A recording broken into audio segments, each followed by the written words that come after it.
Hey all, I just wanted to give an update on, actually this was a viewer suggestion, is getting some particle effects in here, and I want to show you what that looks like. I added them, so there's a couple different things. One is the obligatory, when you dash, you spawn particle effect.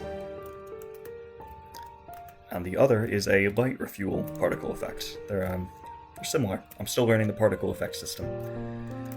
But together it makes it a little bit more dynamic, and makes it so that as you're playing, you know, it's a light-based game, you might as well have flashes of light all over your screen, so it's just a little bit more exciting.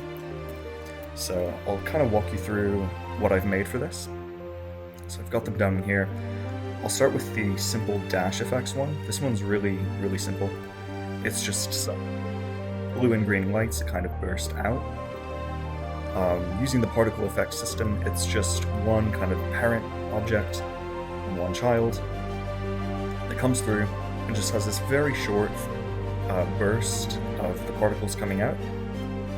And I'm mostly working with this random number generator to make their lifetime range between 0.2 seconds and a little over half a second, with a little bit of speed variability as well, so it's a little less robotic, I guess. It's a little bit more natural if just every single time these come out, it just varies a little bit. And it's a burst, so no rate over time, and I just spawned 30 particles. I could do more, but I don't want performance issues. For the shape, I'm having it come out as a sphere. I'm still learning the system, so I don't know why, but when I use circle, which should work, it only makes them come out in a line. I don't know if this is a bug or user error, but frankly, I don't care enough to figure it out. I just like that sphere works, so I'm using sphere.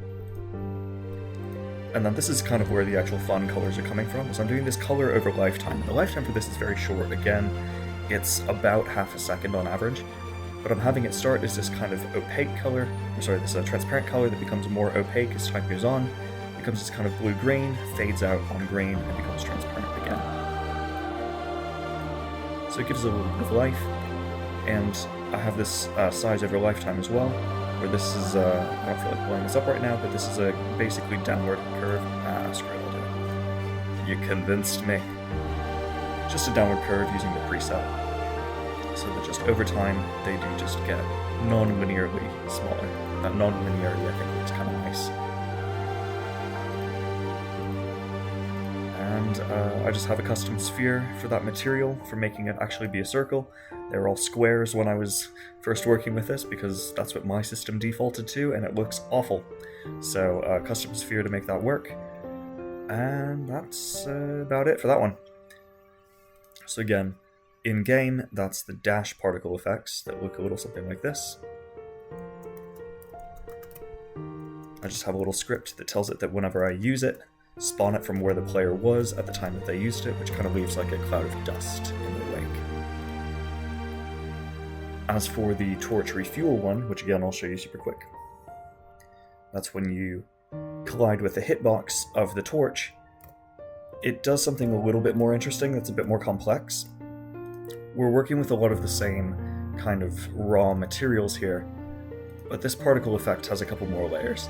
So if I isolate just what's happening at the base, it's actually the same thing as what's happening for the dash effects. But there's a second one as well, which I'm calling a light burst. This was all the recommendation of actually someone from a Discord that I'm in. Thank you, Drew, for showing me how to do this. This is incredible.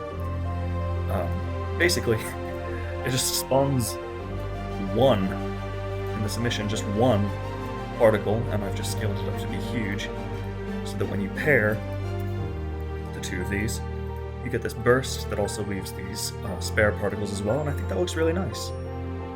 And then the real fun part is this kind of sparkle that Drew called it.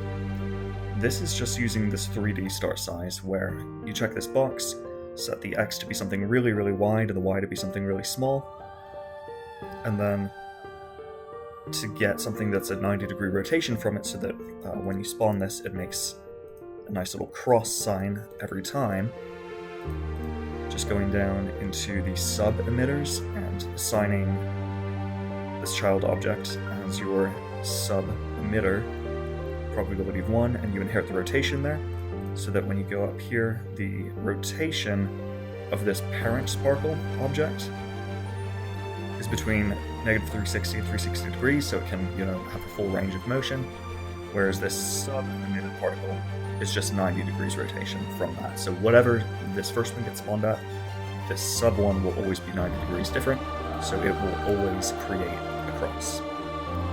Put it all together, and we get something kind of nifty like that. So again, thank you, Drew. This looks awesome, and for the person in the comment who recommended making these, also thank you for the suggestion. I think these are giving a lot more life to it, and now as the player plays through, I think things are looking a little bit more dynamic, a little bit more exciting, and if you just spawn this dash, I kind of just like how it looks. So anyways, thank you for watching, and I'll have more updates as I keep working on this.